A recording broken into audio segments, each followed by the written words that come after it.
Have there been any memorable customer freakouts in the store? Hmm. I had a lady tell me she was gonna hop over the counter and fucking kill me once because she swore a copy of Teenage Mutant Ninja Turtles I sold her for a Nintendo broke her system. And when I explained to her that there was no possible way a cartridge broke her system, that cartridges don't contain viruses and can't possibly break a system, she just got even angrier. And it was one of those situations, where you fight insanity with calm and reason, and it makes them go even more insane. And her boyfriend, husband, whatever, was just standing there red in the face, staring at the ground. And I actually fixed their system for free. The problem was not with the game; it was with the oxidation on the pin connector. I just wanted them out of my life, so I said I would clean this. I will fix your system for free if you promise to never come back. And she stood outside the whole time and screamed obscenities at me while I cleaned the system, and her husband just stared at the carpet. Extremely, extremely awkward. Um, Other than that, I've had a handful of what you could call borderline or perhaps outright stalkers at the store who think I'm cool by nature of my job, which is really annoying. You don't know me, you just think I'm interesting because of my job. Both guys and girls of all ages. Um, I had a guy flip out on me once because I wouldn't buy his. I wouldn't accept a return for cash for his Xbox games a month after he purchased them. We don't do returns for cash. That should be noted. So he threw them at my face and then threatened to fight me, and then when I stood up, he ran out the door. And I could probably go on and on and on with that. When you work retail in general, I don't want to make this sound like this is woe is me, only I put up with this stuff. When you work in retail, you are bound to have this sort of horseshit happen to you.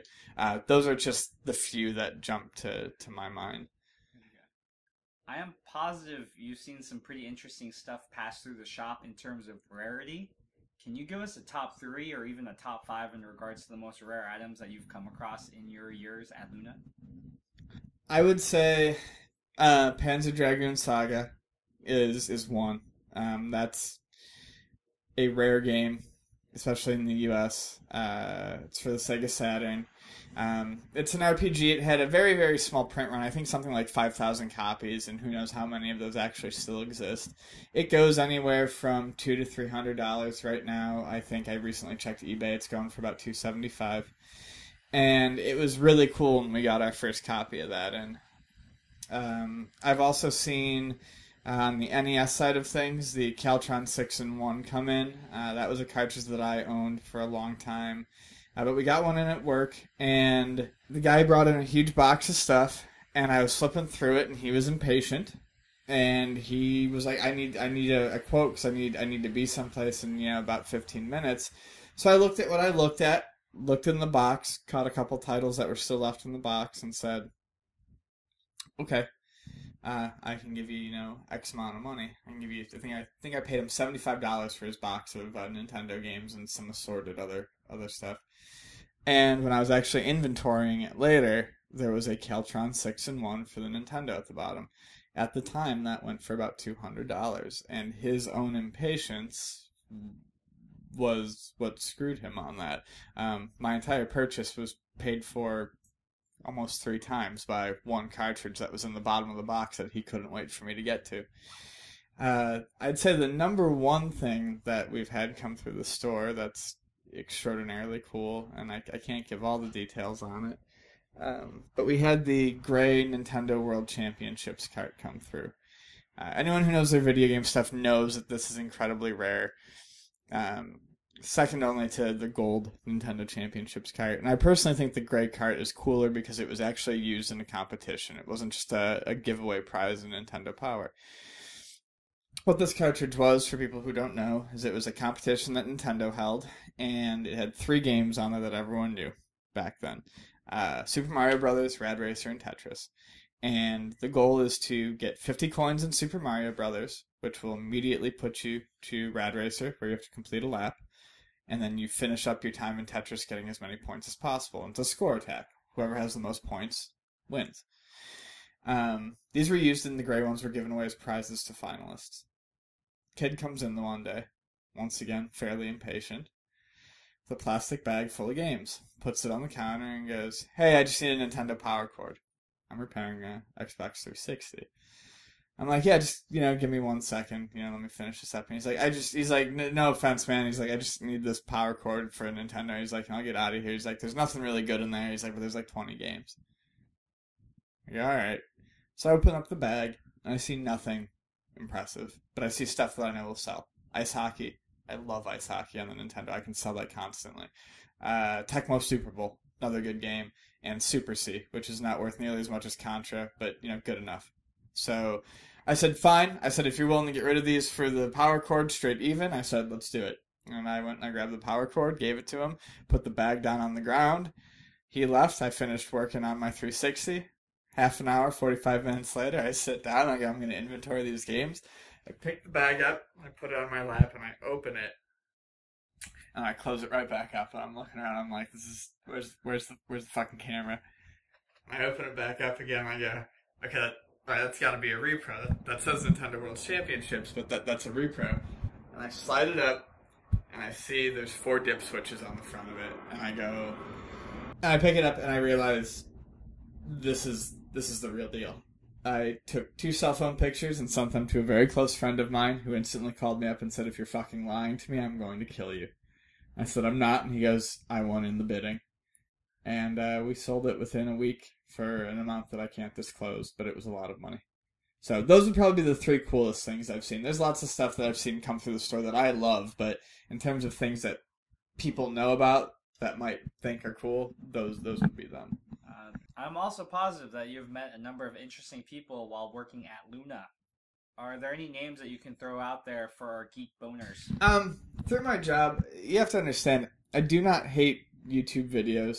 I have nothing against it, but I don't watch a lot of that stuff. But I have met a number of people through my job and through a certain affiliation. So we'll start with him.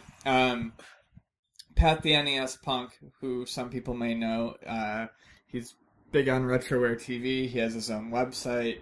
He started coming to the store before he moved to San Diego when he was still living in New Jersey, and we hit it off fairly quickly. Our opinion on collectors for the sake of collecting was largely the same, in so much that, he believes you buy what you're going to use, you buy what you're going to play, and that's kind of how I feel too. That said, he has the whole Nintendo set, and I'm sure he's never going to play most of those games, more than once or twice. But meeting him was very interesting. I've also met the Angry Video Game Nerd, not through the store directly, but through contacts at the store. Had some tacos with him, and at that point in time, Pat was a well, Pat still is, but at that point, Pat had fostered a relationship with James that had led them to be closer. And, James wanted something to do the one day after con, so Pat called me up and goes, "Do you want to get tacos with James?" And I said, "Who's James?" And he goes, "The Angry Video Game Nerd." And I said, "Yeah, I'll try not to critique his stuff." So we just went out and we chatted, we chatted about movies, and he's a really cool, really nice guy. A lot of the people I've met have not necessarily been through the store. They've just been, if I hadn't had the job, I never would have met them. And I will admit, I give Pat a hard time for a lot of things, but a lot of the people that I know in the internet world of video games are through Pat.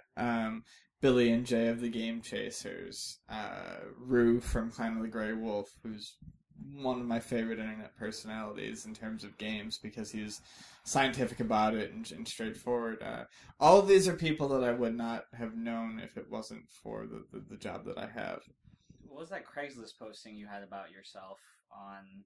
Oh, I've met a lot of other types of interesting people through my job, which I thought was where the last question was going. This one I don't know a whole lot about, but I was the subject of a missed connection on Craigslist. Some girl, I'm sure she was cute and nice and a wonderful lady, but I had never met her and I never responded back to it. And it wasn't to be mean, but I'm with someone, and she posted a miscommunication that a regular customer called me about and told me that I needed to check out. It's just some girl who was 20 who just, apparently thought I was interesting and wanted to meet up with me. And it's not really funny as a thing because I'm not trying to embarrass the girl. It's actually fairly flattering, but at the same point in time, I'm a fucking video game store clerk. I don't really do anything that exceptional. I work in video game sales, I don't make games. I just work in sales.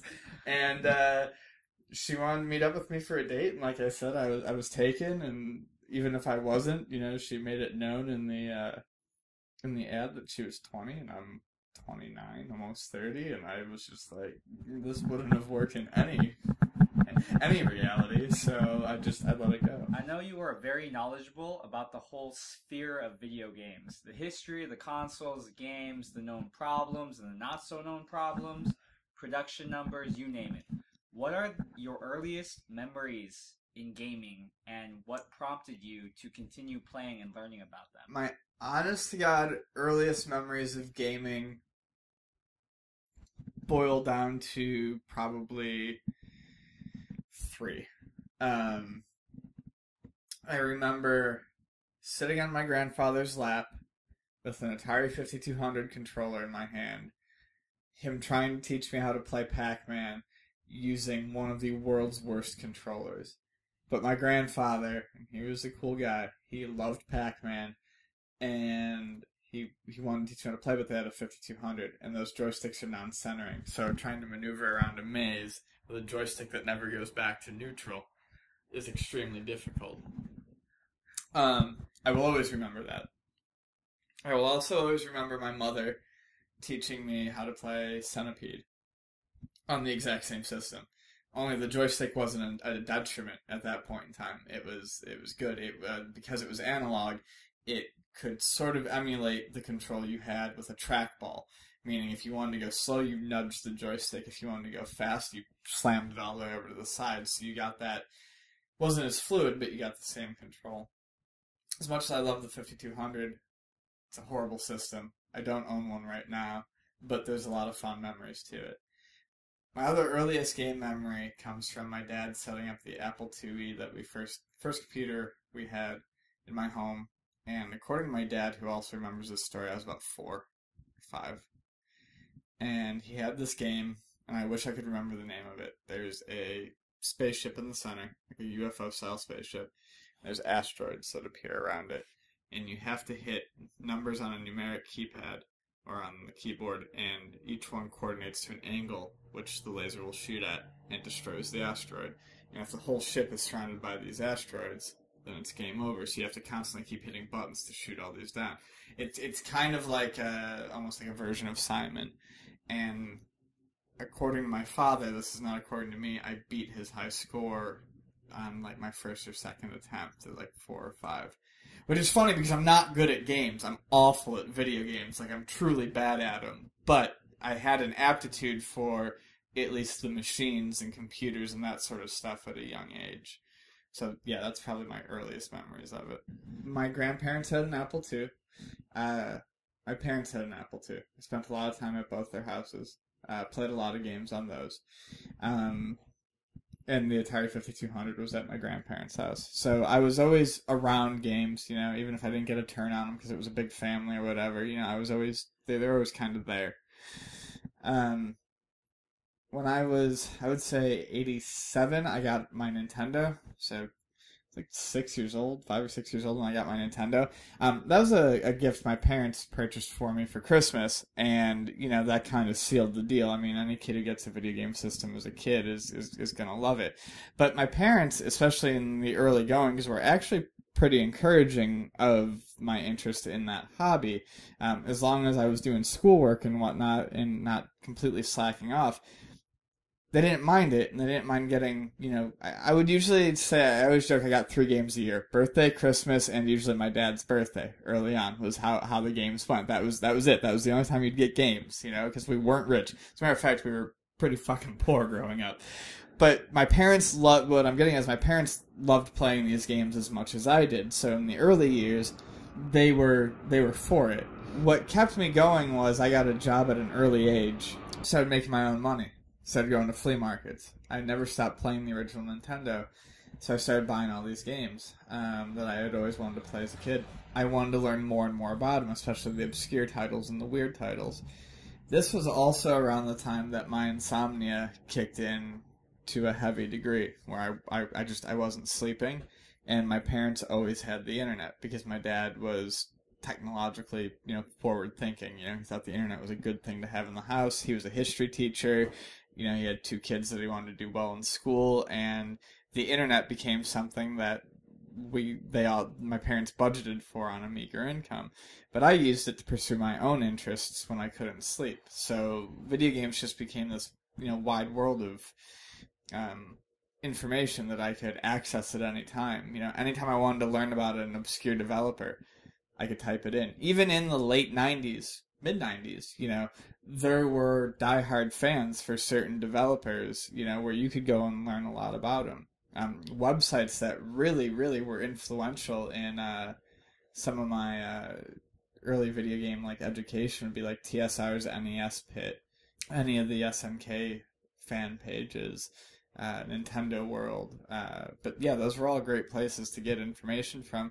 And as time has gone on, it's only become easier and easier. If you want a vast knowledge in video games, give yourself 2 months of no sleep and you've got it. Not sleeping, searching Nintendo games. You want to know more about them. I started by going out and buying them. And I turned to the internet, which was, in the grand scheme of things, relatively young to most people at that time. I had had experience with BBSs and Gopher and, earlier forms of the internet or, communication via modems and telephone lines, but this was still basically in its infancy. You did have to find kind of obscure sites, so I will go back and I will gush about one of my favorite sites that I believe still exists in a mirror. It's quaint by modern standards, but at the time it was a treasure trove of information, and it was called TSR, like the Dungeons and Dragons publishing company, TSR's NES Pit. The majority of his site dedicated to obscurities in the NES world. I don't know if it was his site or a link from his site, but those were the places where I learned of pirate cartridges for the Nintendo that were Sonic the Hedgehog, but Mario is the character instead of Sonic. That's where I first learned about the 3 porn games for the Nintendo. I almost feel like giving a shout out, but I won't. There was a message board, and it was largely full of assholes on TSR's NES Pit, but it was, the definition of a message board community, which you don't see really on the internet anymore. Message boards aren't gathering places for a lot of people anymore. They were then. So we all shared these interests, we all shared links, we all shared knowledge, and a lot of knowledge that's on various websites, very well, I'm not saying it came from us, but it came from situations like that. These gatherings of like-minded people on the internet who would do collaborative research through their own purchasing and buying and impressions that would then go up on other pages. Hey, I just found this, or I just bought this game and it's really good. Has anyone talked about this? And, that was kind of the seedlings that blew up into these, mega informational sites like GameFAQs and stuff like that. And it was a lot of fun to be there. And like I said, the people weren't always awesome, but it was still